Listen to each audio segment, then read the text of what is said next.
In today's episode, we'll show you how to create a stunning almond-shaped styling using dual forms and your own gel mixture. You'll see how to properly prepare an original blend, how to fit the mold to the natural nail, and apply it correctly. Hi, my name is Connie, and this is a channel dedicated to the art of nail styling. Today, we'll show you gel extensions in an almond shape using dual forms. Let's get started. The products we'll use today are a 180 to 220 grit file, a cuticle pusher, Indigo cuticle bit number 9, Indigo cuticle bit number 1, cleaner number 1 in its new packaging, perfect base, 180 to 280 buffer, cupcake brush, self-leveling 110 in natural, mermaid effect, dual forms, master nail art 006 brush, indigo carbide bit number 8, indigo carbide bit number 7, wipe off cleaner, acid-free primer, sheer super shine effect cleaner, wet look, and lint-free pads. Working on dual forms using a personally created blend means a quick styling made using only our own products, available in our salon only and nowhere else. How? The idea is to create our own gel for building the nails. To our favorite gel base, we will be able to add a chosen shade and any decorations to create something unique to us. But we need to start somewhere. So today, we'll start with a recipe. Let's see what gel our instructor created for today's styling, and let's hope it inspires you to create your own original blends. We shorten the nail at a right angle to the nail plate using the 180 grit file. We don't need to remove the free edge completely like we do when using classic stencils. When using dual forms, this is not a problem at all. We file any residue of the previous styling off the nails using the 180 grit side. Then we reach for the cuticle pusher and push up the cuticles. We detach them from the nail surface, moving left to right. We run the tool along the edges, making sure the cuticles have detached from all areas. Using Indigo cuticle bit number 9, shaped like a cone, we remove all the cuticle residue. The speed of the e-file should be set around 7,000 to 8,000 RPM. We run the bit at a 90-degree angle to the cuticles, parallel to the nail plate. Using Indigo cuticle bit number 1, we work on the nail fold, working from the center to the left, using a right spin rotation, and from the center to the right, using a left spin rotation. The speed of the e-file remains the same, approximately 7,000 to 8,000 RPM. We open up the cuticle line. We don't cut out the cuticles right away, we'll do that once we lay down the gel. We clean the surface of the nails with a soft brush, and we move on to dehydrating the natural plate. We wipe it with cleaner number 1, then apply acid-free primer. We rub some perfect base into the plate and cure it in the lamp for 60 seconds. It's time to match the top form to the shape and size of the nails. If we have a form that fits perfectly and seems like the perfect choice for this task, we can discard it straight away. Why? Well, let's have a look. Let's imagine we already have the product inside the mold. We can see that the edges of the form reach up to the edges of the nail. The ideal form had a size of 4, therefore we choose a number 3. We move on to preparing our original gel mix. Using a wooden stick, we place some self-leveling gel 110 in natural in the dappen dish. Remember to pick an amount of gel that will be sufficient to complete the whole set.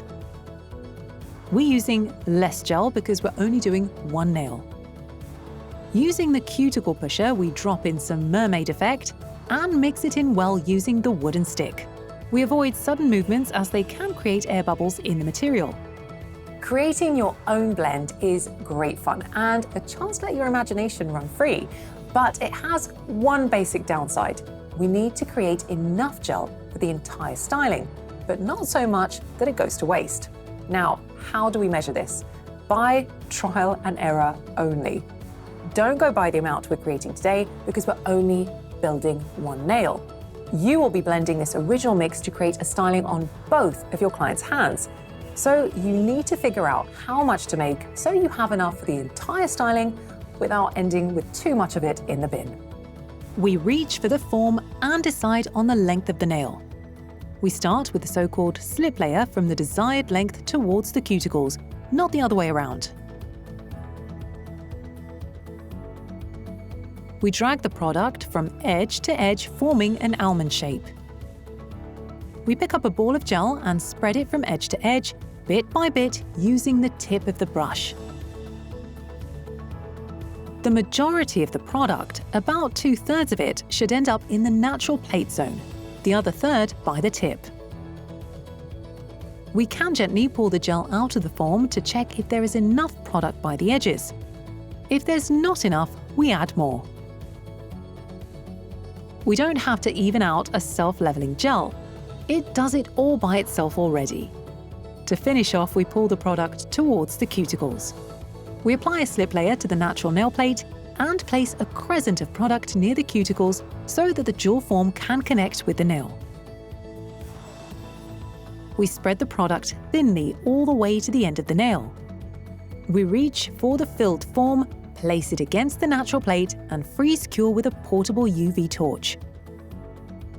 We need to work quite fast so that the self-leveling gel doesn't slide off the form. We cure for 60 seconds. We pinch the form from both sides and take it off. We check that everything is okay and wipe the surface with wipe-off cleaner. We work on the edges with a 100 to 180 grit file to create an almond shape. First, we drive the edge straight, then round it towards the tip. We work on the material by the cuticles with an indigo carbide bit number 8 set to 15,000 RPM. We control the height of the apex. If it's too tall, we shorten it. Using the indigo carbide bit number 7, we can level out the surface perfectly. As much as possible, we try to avoid touching the skin, only driving the bit along the gel surface. We finish off the surface using the rounded edge of the 180 grit file. We lower the sides by the walls, as we don't have much product there.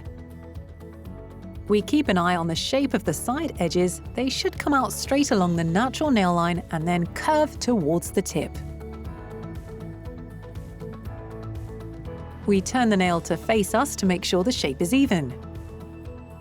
We buff the surface with a 180 grit buffer, then dust it off. Time to cut out the cuticles. We cut them out meticulously with a pair of scissors, then smooth with the 180 grit buffer resting gently on the skin. We wipe the whole nail with wipe-off cleaner. Oops, an air bubble on a cured surface? I bet you all know this pain. But do you all know how to deal with this issue? We have a tried and tested solution. We can see that an air bubble has formed on the surface of the nail, so we reach for acid-free primer and drop a bit onto the air bubble. As the bubble is still visible and relatively large, we cover it with a bit more gel. We cure it in the lamp for 30 seconds, and we're good to go.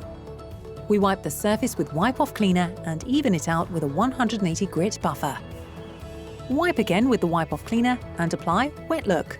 First the middle, then the sides. Then, working with the side of the brush placed flat, we drag along the cuticle to secure the edge. Using the thin Indigo Master Nail Art 006 brush, we drag the product off the edge to avoid the so-called duck beak, and we smooth it all out. We check the line of light and place the hand in the lamp for 60 seconds. We file the edge of the nail gently, wait around a minute for the top coat to cool down, then wipe it with the Sheer Super Shine Effect Cleaner. To finish off, we polish the surface with a dry pad until we hear that characteristic squeak, then the styling is done. It's time to end our episode. Let us know in the comments below if you've ever created your own self-leveling gel with particles. Who knows? Maybe your idea will be an inspiration for other viewers of this channel. Remember, we're here every Wednesday. See you next time. Bye.